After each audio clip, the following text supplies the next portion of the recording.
I'm constantly hearing the same story from people who buy a high-end laptop online.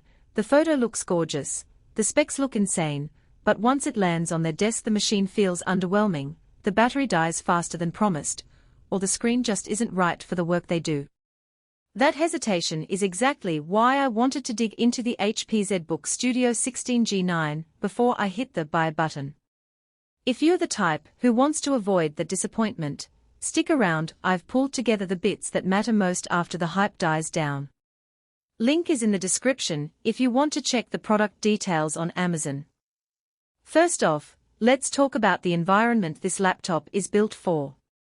The ZBook line is HP's answer to the professional-grade mobile workstation market, the kind of machines that engineers, 3D artists, and video editors reach for when they need a portable power plant that can handle heavy, multi-threaded workloads without choking.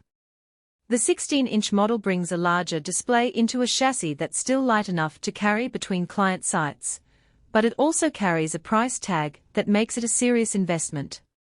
Because of that, the question isn't does it run Photoshop, but does it give you the right balance of performance, storage, and portability for the specific tasks you do day to day.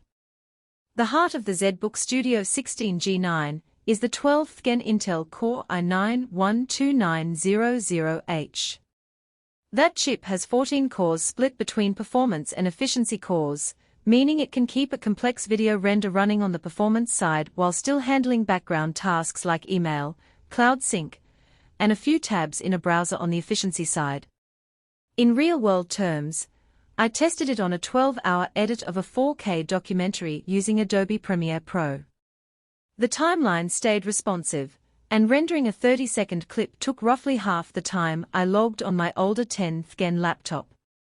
That's not just a numbers game. The time saved translates into more billable hours for freelancers, or faster turnaround for studio teams.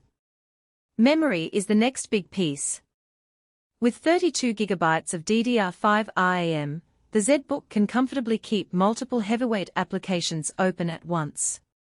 I loaded DaVinci Resolve, a large Photoshop file, and a virtual machine running a Linux build environment. Switching between them never felt sluggish, and the OS didn't start swapping to the SSD in any noticeable way. For anyone who regularly works with large texture libraries, multi-camera video projects, or compiles code while running simulations, that headroom is a genuine productivity boost. Storage is a 1 TB NVMe SSD.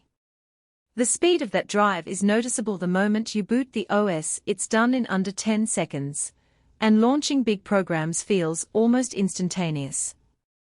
More importantly, when you're moving terabytes of raw footage or large CAD assemblies, the drive's throughput means you spend minutes, not tens of minutes, waiting for files to copy. The capacity is generous for a mobile workstation, but keep in mind that the internal drive is not user-replaceable. You'll need an external solution if you ever plan to upgrade beyond that 1 TB. Now, the display. It's a 16-inch WQUXGA panel, which translates to a 3840x2400 resolution with a 16:10 aspect ratio. That extra vertical space is a subtle but huge advantage when you're scrolling through timelines or reading code.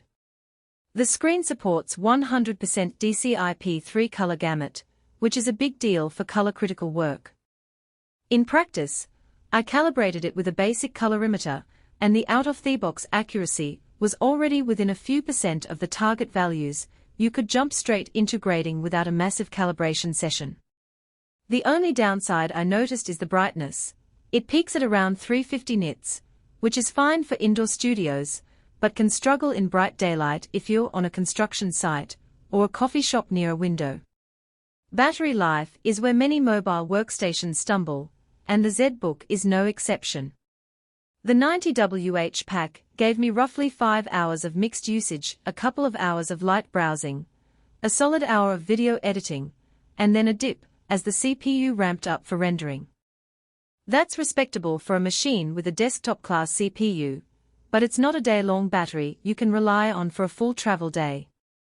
If you're planning to be away from power for long stretches, you'll want a spare charger, or a power bank that can handle the high draw. Thermals are worth a mention because a powerful CPU in a thin chassis can either stay cool or become a throttling nightmare. The ZBook uses HP's CryoS cooling system, which combines a larger heat pipe and a dual-fan layout.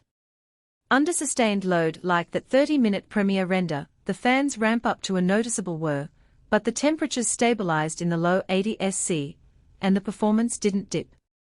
In quieter environments, the fans can be a little intrusive, so if you need a silent office, you may need to accept some fan noise or use a laptop stand with external cooling. Who should buy this? If you're a freelance motion graphics artist, an architectural visualizer, or an engineer who needs to run simulation software on the go, the ZBook Studio 16G9 hits the sweet spot between raw